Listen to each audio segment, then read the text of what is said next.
Hey, it's Andy Kushner with the Wedding Biz, in which I conduct in-depth and revealing interviews of icons and those who I feel are the next generation icons of the weddings and event industry. And it's all to provide you with education and inspiration, really for any entrepreneur, but especially event industry professionals and consumers.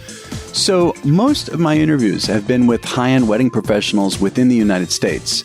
However, I really enjoy occasionally interviewing high-end wedding and event professionals from other parts of the world, including London, Italy, Dubai, Jordan, Mexico, and Australia.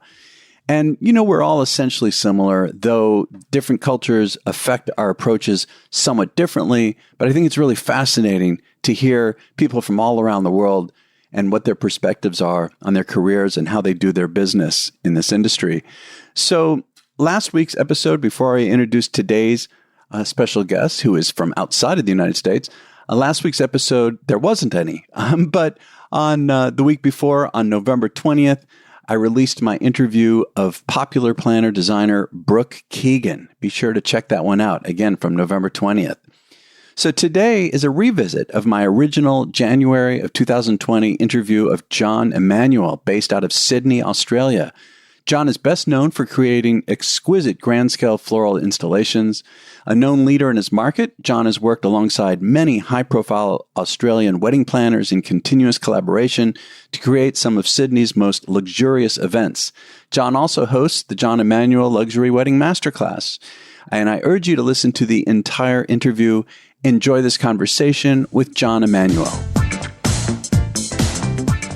John, it is such a pleasure and an honor to have you on the show. Wendy Curry with Wedded Wonderland highly recommend that I have you on. And when I saw your work, it absolutely took my breath away.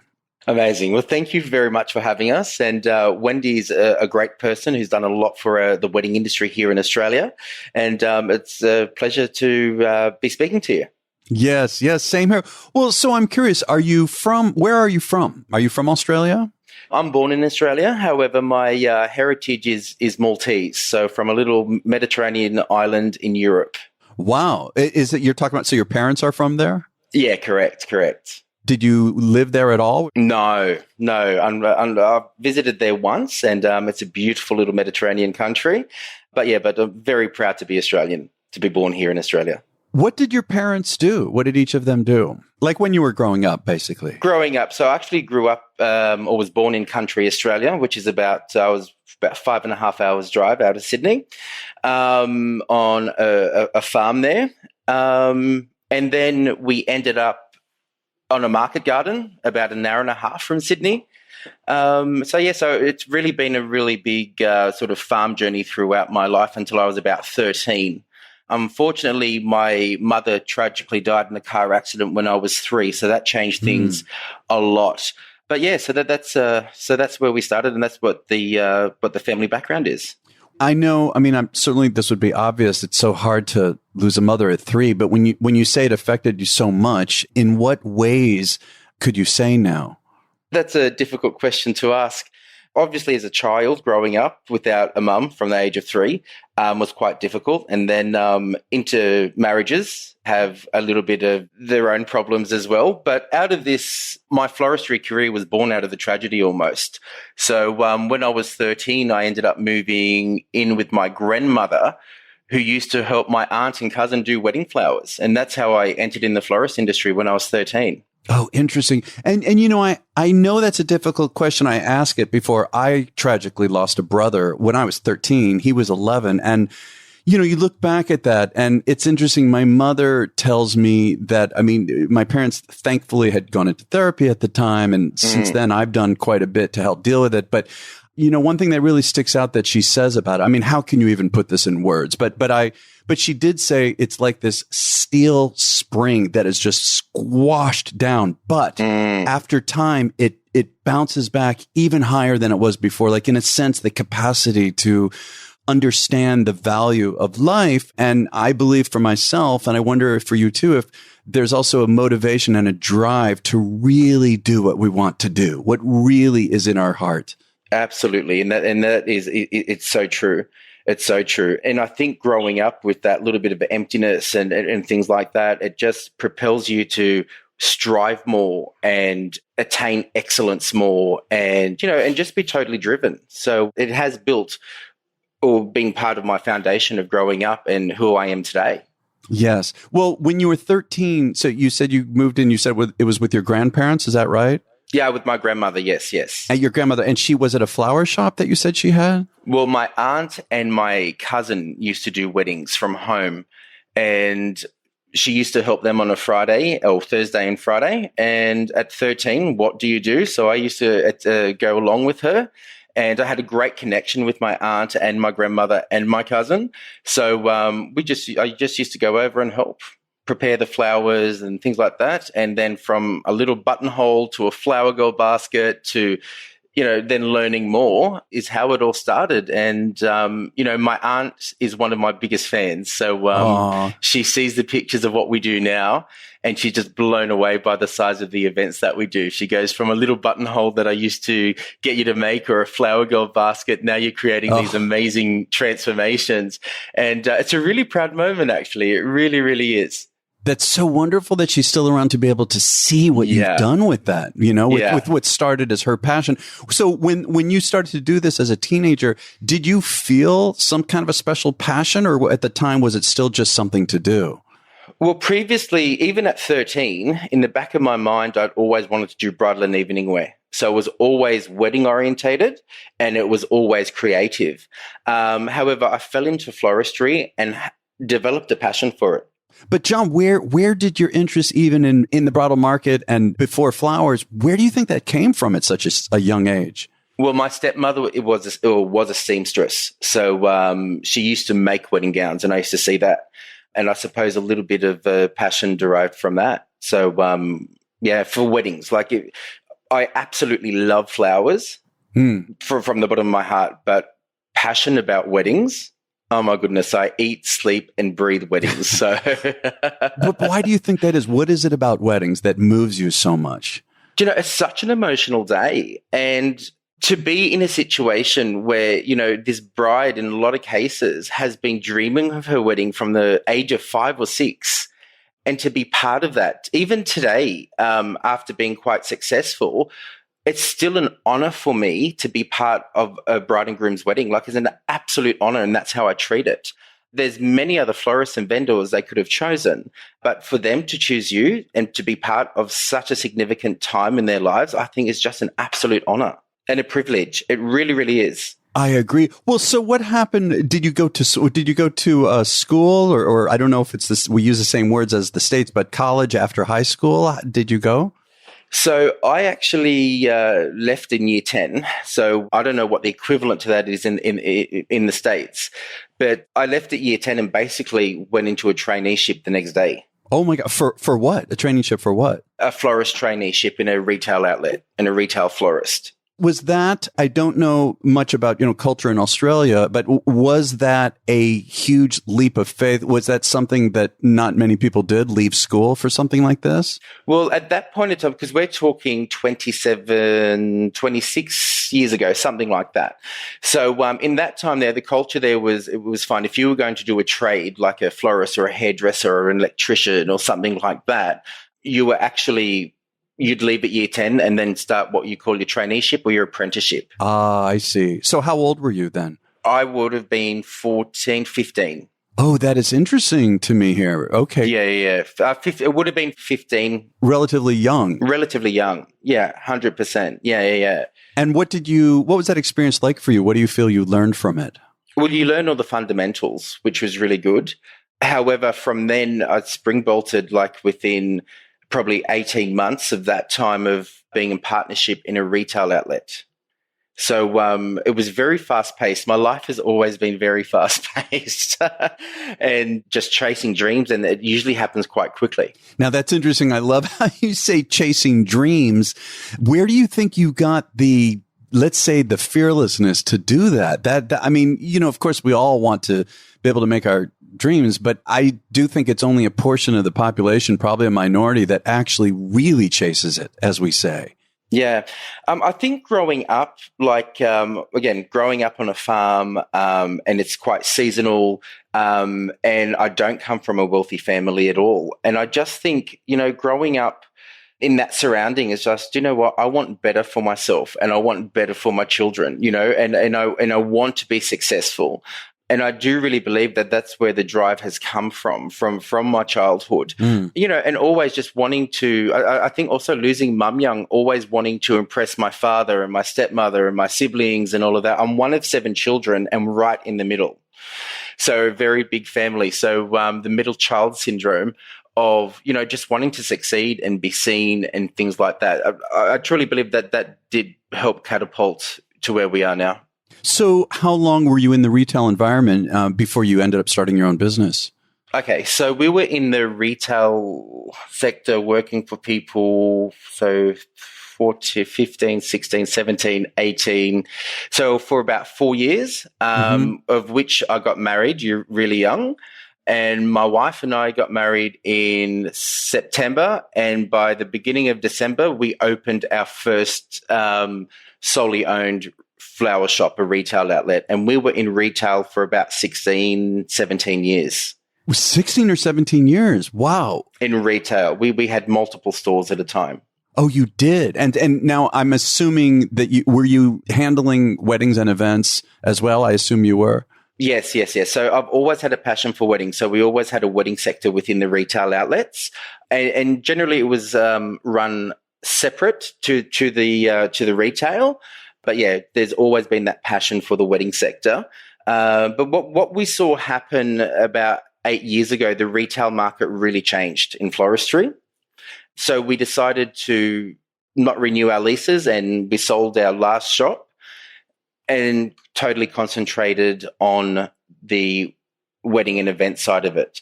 But at the same time, we saw a massive shift within the wedding industry as well. Well, and can you tell me more about that? What were the changes that led you to leave it and what were those shifts?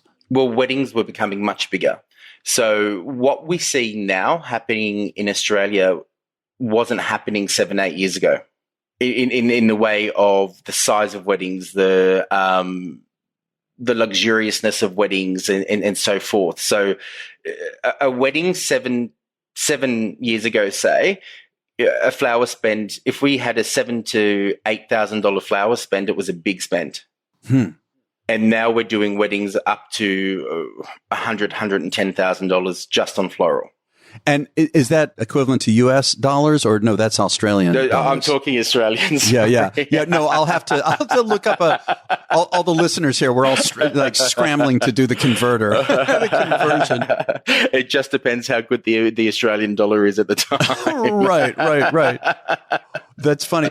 Well, and so when you did that, I mean, well, I imagine, was that a certain leap, you know, that you would sell the stores, or I imagine you must have had enough business that you felt confident that you no longer needed, let's say, the foundation of the retail outlets? Well, look, it was definitely a step of faith. We've always, as I said earlier, we'd always done the weddings as well as the retail. And, you know, retail, there's always cash or there's always money in the till. And for me, it was like letting go of that and like, oh my goodness, now we're just waiting for the weddings to come in. And the weddings were there and there was a cycle and it was great. So it was just the perfect timing.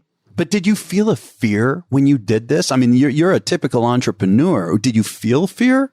I think fear is the wrong word. I think uncomfortableness is probably the right term. I felt more uncomfortable because we were used to conducting a business a certain way. How and what was that way? Well, that was having the retail. Oh, I see. So yes, going off in the direction of fully depending now on the income from events. Yes. You know, it's interesting. I like to think, I love this phrase, you know, leap off the cliff and trust that the net will appear. You know, yes. And I define that as a certain amount of fear, but I like how you're framing it. It is different to say that it's a certain amount of just being uncomfortable versus having to give it that edge, that word of fear. Absolutely. And you know what? Uncomfortableness stops us from becoming complacent. You know, so every time we hit a new height, even in budgets, in weddings, you know, it's a stretch. Am I fearful of it? No. Am I uncomfortable? Yes. But uncomfortableness is good because it makes us not become complacent. Yes, it is motivating. And eventually I'm going to want to talk about, the need for us to, keep reinventing ourselves, right? So that degree of uncomfortableness, which essentially is what you've already been doing from the beginning, Yes. getting into the stores, expanding to have multiple locations and then to get out of it. It seems like that's just critical to us in many businesses, but especially a creative business like the one we're in. Absolutely. Absolutely.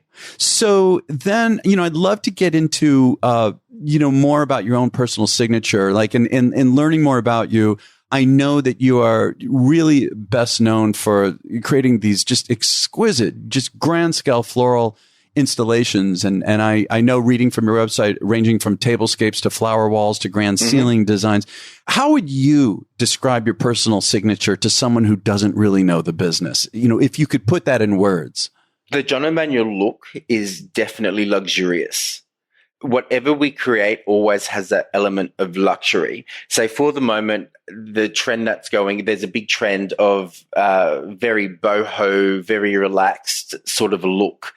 Although a bride may want a boho spin on her look, it will always have that John Emmanuel stamp of this looks luxurious, if that makes sense. Yes, absolutely. And I understand that reception flowers in particular are your main passion. Is that right? Or a very big one for you? Yeah. Can you tell me more about that? Can you tell me why and what that's about for you? When a bride walks into the room and we've invested so much time pre-wedding discussing the designs with her and or working with event planners and then you see the bride walk in and her reaction of when she sees her room, her reception room, it's just absolutely priceless.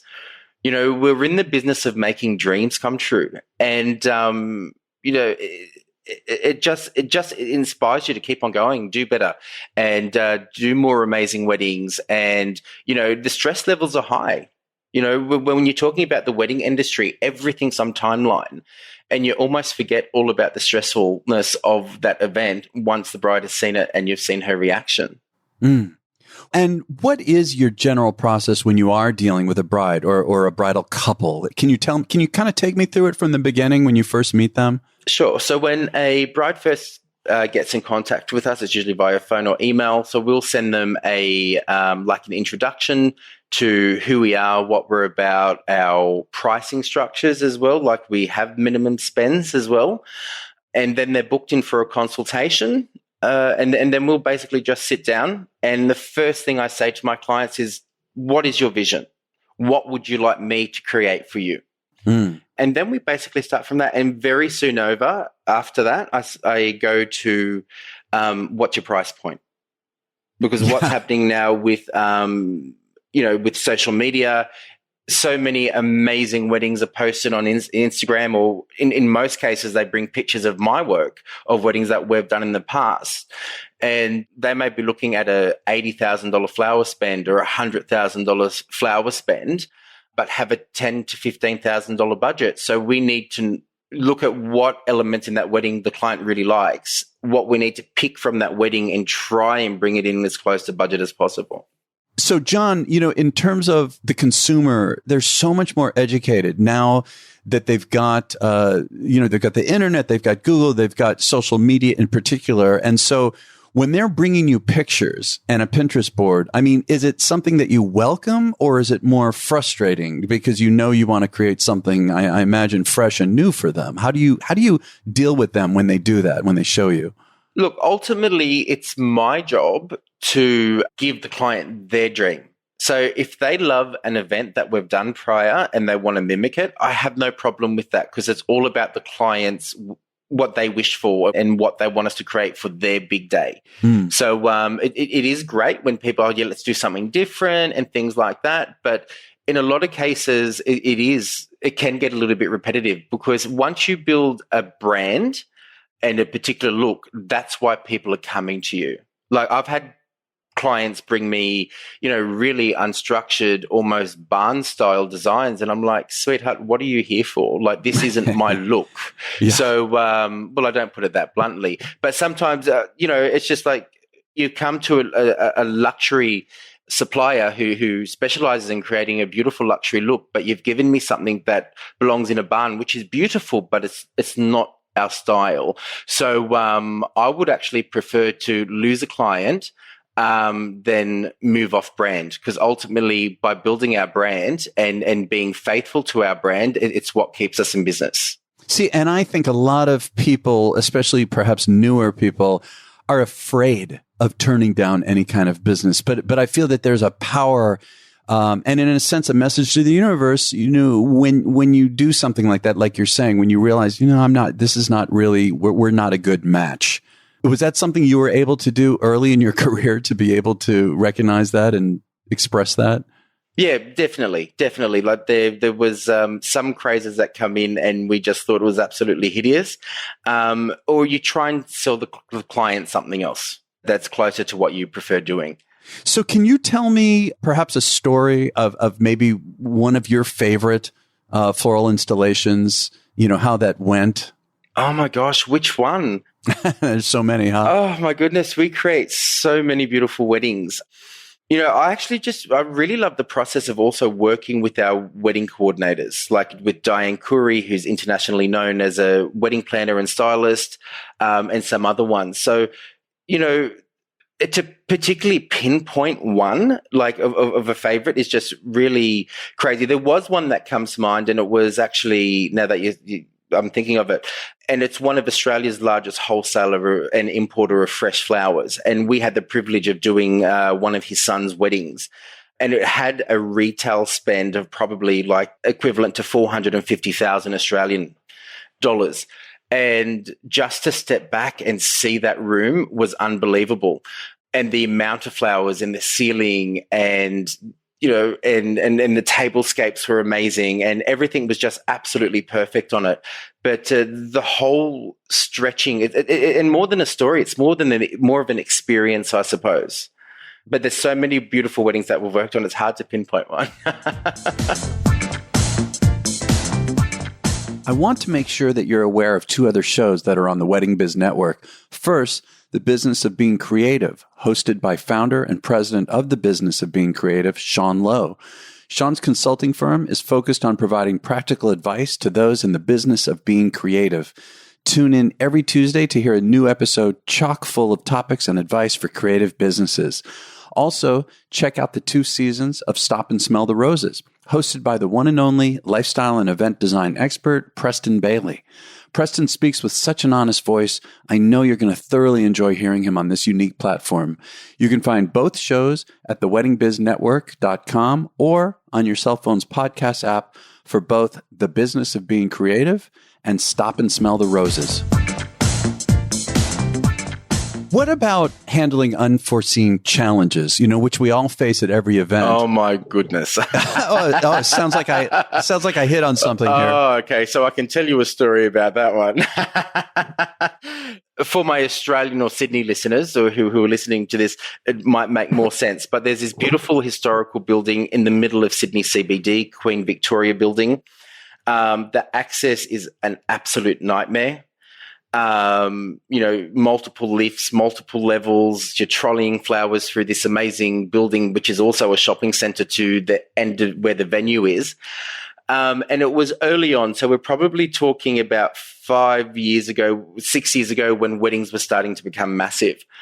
And the truck arrives in the loading dock and the flowers weren't secured properly. Oh, no. Yeah, and then we're talking like from our workroom to the CBD, easy 50 minutes in a truck on a weekend. Oh. And there were 12 or 14 arrangements in that van. I could only identify 3. Oh, no, John. Oh, my God. Now, to make matters worse, it was a tight, what we call here in Australia, bump in time or setup time. Uh-huh. So we had 2 hours to set up this event. Oh, no. Thank goodness I had a big team on that day. And it was stressful as anything, probably one of the most stressful experiences in my life. But everything got fixed. Everything was amazing. And the bride would have never known the difference. But how? How did you fix something like that? Well, we had a lot of extra flowers. I had 3 or 4 staff downstairs just rearranging flowers and working at the speed of light. I was upstairs doing backdrops that needed to be done within this ridiculous time frame. We had our runners then, or the guys that we call runners, bringing these floral arrangements up. Now, these arrangements were big and heavy. So these guys were struggling, 2 people to carry these up the stairs. But it was taking too long and I was stressed. So I just was grabbing these arrangements, putting them on my head, going up a flight of about 20 stairs to get them in their final resting space. Wow. And, but it's amazing what adrenaline does. But the main thing is that what could have been an absolute disaster, nobody would have known the difference.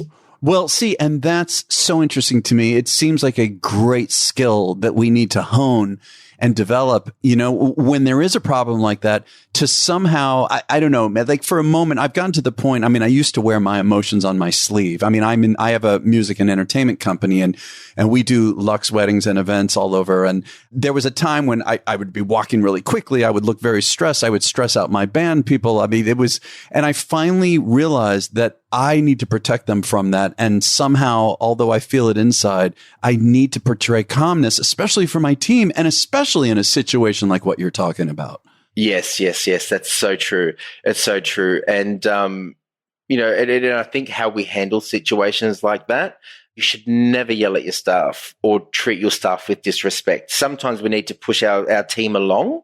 But as the leader, it's so important for us to lead well and react in a certain way in these occasions. What about also the business aspect of your business? Obviously, in order to have a business as successful as it is, there is the business side of it. It's such a cliche, but it's really true, isn't it? In terms of how do you take the creative side, take the business side, and be able to integrate the two and create a major business, which is what you have. How do you feel about that? Well, I'm very blessed that my wife is very much business minded and a strong business person. So she runs the business for you, essentially? Yeah, she does. She does. Was this from the very beginning that you had her? Yes. Yeah. I've always been the creative and she's always been the business person. So is she the one, or are you involved also, let's say, in the hiring and the firing of people, for example? Well, the hiring and firing of people is probably done jointly. So there's like, say for instance, she'll run all the book side of it. However, I will do the quoting and the costings and the ordering of flowers, which we need to protect our margins in and things like that. So on the business side of it, it's definitely both of us who do work on it, but she's definitely stronger and more business minded. So if I'm spending too much on flowers, she'll pull me in. It's like, John, you spent too much this week and things like that. Because ultimately, it's one thing to be passionate about what we do, but ultimately we are in business to make money as well.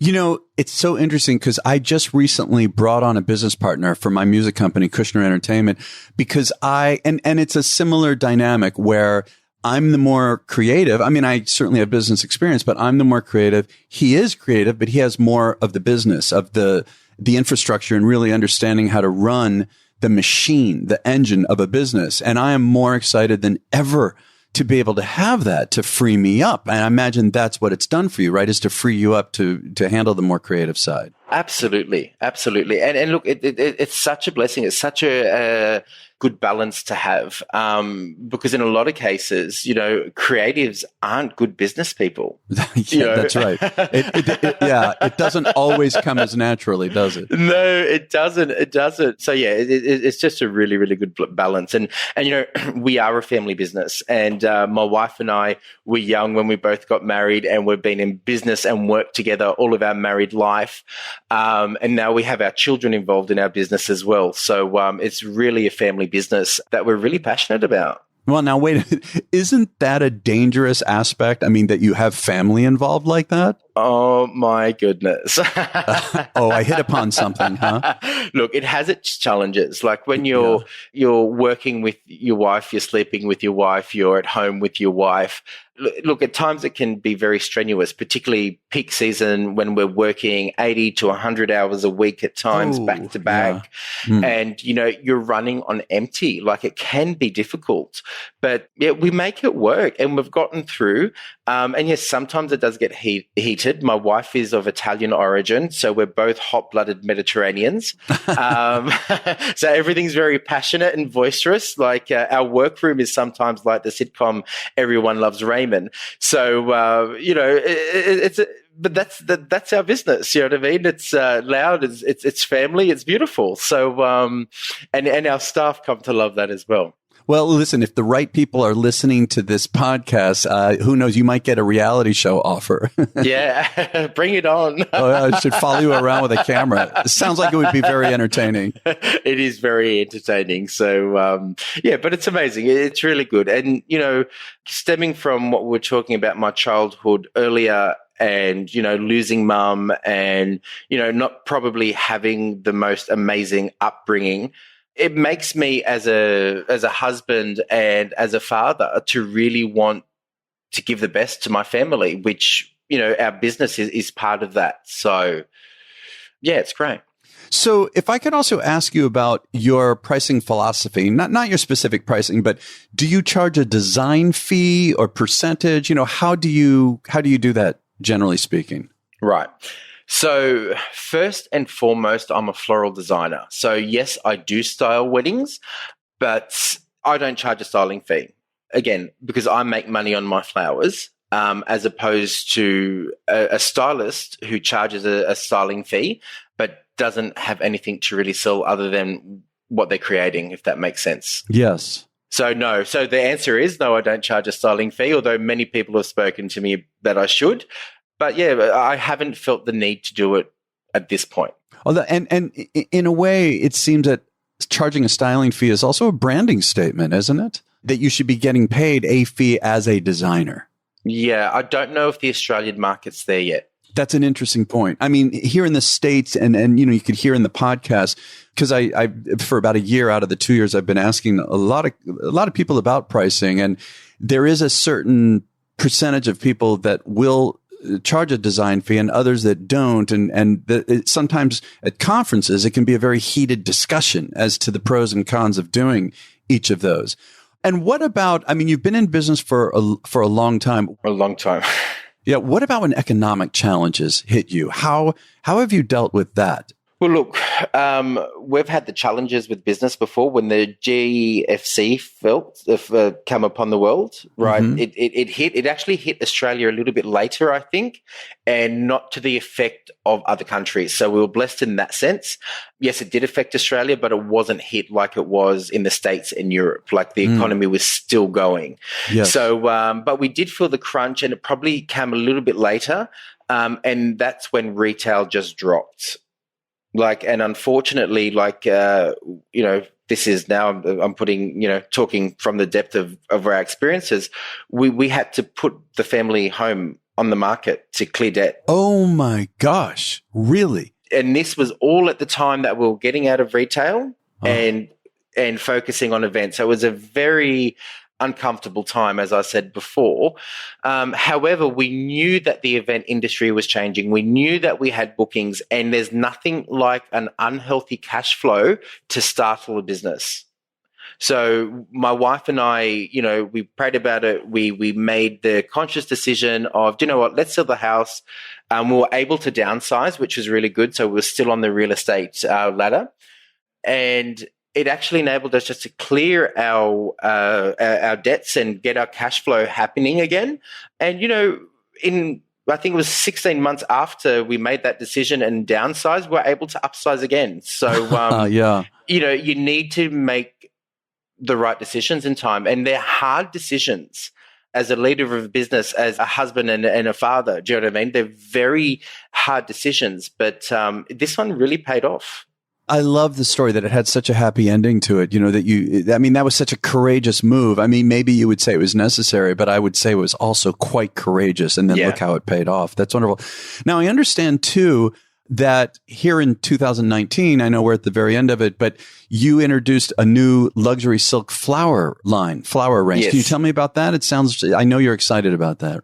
Yeah. So it took a while for me to succumb to it because I was anti-artificial flowers at weddings, because we wanted to build a brand of luxury and this was a cheaper product, and I steered away from it for a long time. But, I think I hit 40 and it's just it's time to be a real business person and not just be creative and drop your ego. So at least 30% of our inquiries were coming in as artificial flowers. And I'm that's interesting. Well, we need to meet the market here. So it's been very positive. We just launched it at Wedded World, which is less than 6 months ago. Uh-huh. This side of Christmas, we will probably do about 14, 15 silk weddings already. Wow. Which has been amazing. It's just been so well received. And again, it's also developed because I said earlier that we're a family business and our son, who is 21, is with us full time. And rather than just giving him a job, I wanted to give him something that he can grow and really be successful in. So we're actually in partnership with him with this artificial range. So rather than just paying a wage, we actually made room for him in the business. And the response has just been amazing. It really, really has. And the clients are absolutely beautiful. They are just the sweetest clients who are so excited that John Emmanuel is part of their wedding because they would have never been able to afford it in fresh. Yes. And the feeling you coming back to what I was talking about before is giving people their dreams. Do you know what I mean? It is so beautiful. And the artificial client is a very different client to the top end fresh. And both are beautiful clients, don't get me wrong. But it just comes from a different place and it's just amazing. And I absolutely love working with both clienteles now.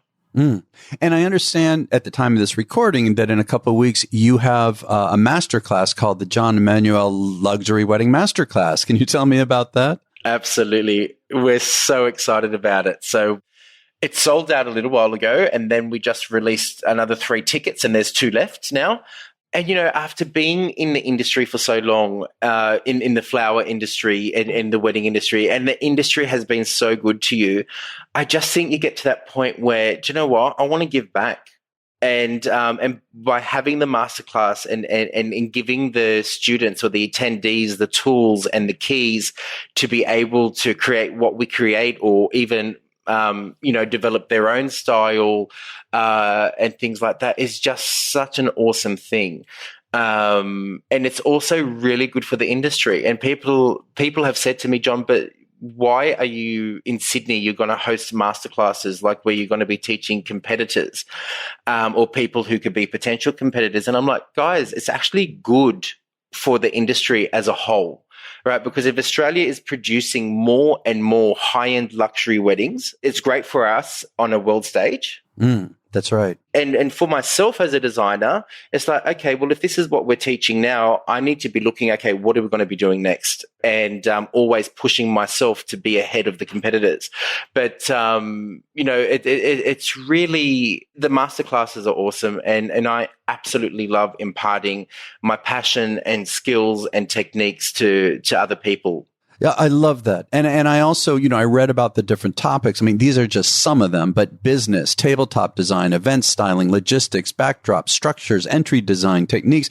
It sounds, obviously you're really covering all aspects. I love that you're including business in it as well. Absolutely. So we'll talk, and I actually wear my heart on my sleeve when in our masterclasses. There's a top hairstylist and influencer in Sydney, Natalie Ann Hair, and she does masterclasses and teaches. And she said something to me very profound before I did my first masterclass. And she said, John, just give them everything. Give your attendees everything. And that has just resonated with me. And if they want to ask my margin, I'll tell them, this is our markup. We buy for this and we sell for this. And we'll talk about the business and so forth and the techniques. And we do not hold back in giving to our students what we know. Well, let's say that you are also giving a masterclass to event designers. What would some of the main, biggest one or two tips be to event designers who need to advise their couples around floral design?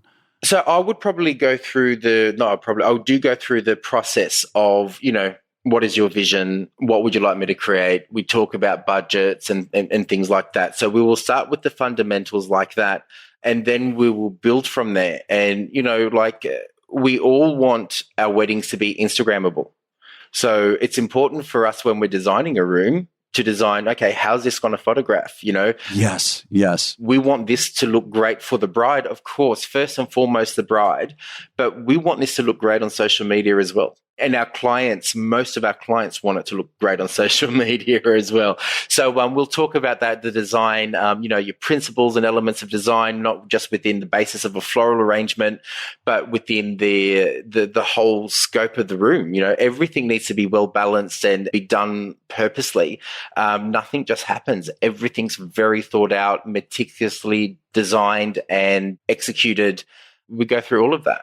And how about some of your biggest tips for wedding couples when they're considering floral aspect of their wedding and how to choose the right floral designer? And what would you advise a couple? Well, I think choose a floral designer who you feel more attracted to from a social media point of view. So if there's a particular designer that you're always, you're saving their pictures continually on social media, or you're putting them on your Pinterest board, what have you, meet with them first, right? And always feel a connection with your vendors. If you don't feel a connection with your vendors, don't book them. That's a great point, that the relationship is so important, the connection. Absolutely. It really is. It needs to be about a good connection and not always price, because the cheapest quote always isn't the best quote. Yes. Yeah. So that would definitely be one. And have realistic budgets. What do you mean by that? Well, as I was saying earlier, people come in with these $100,000 flower spends, but don't have the budgets for it. So it's important to have a realistic budget. And it's a difficult one because it's the first time the couples have been married, right? So they need to have the realistic budget, but then how do they know what a realistic budget is? Because they haven't done this before. So it's a catch-22 almost, isn't it? Yeah, it is. And my final question, how would you define success? What does success mean to you? Success for me is first and foremost my family, providing for my family. I'm really a family man. And if I'm successful, my family's successful, which brings such pride. Love what you do and be passionate about what you do. And from my standing point with weddings, with our clients, is make sure that they're happy. Ultimately, it's all about our clients. So family, passion, and clients. I think that defines my success. I love that. Well, John, I have thoroughly enjoyed getting to know you here. Thank you so much for being on the show. Thank you so much for having us. Thank you for listening to my conversation with John Emmanuel. Be sure to check out his website, which is johnemmanuel.com.au. And also his handle on social media is John Emmanuel Floral Events.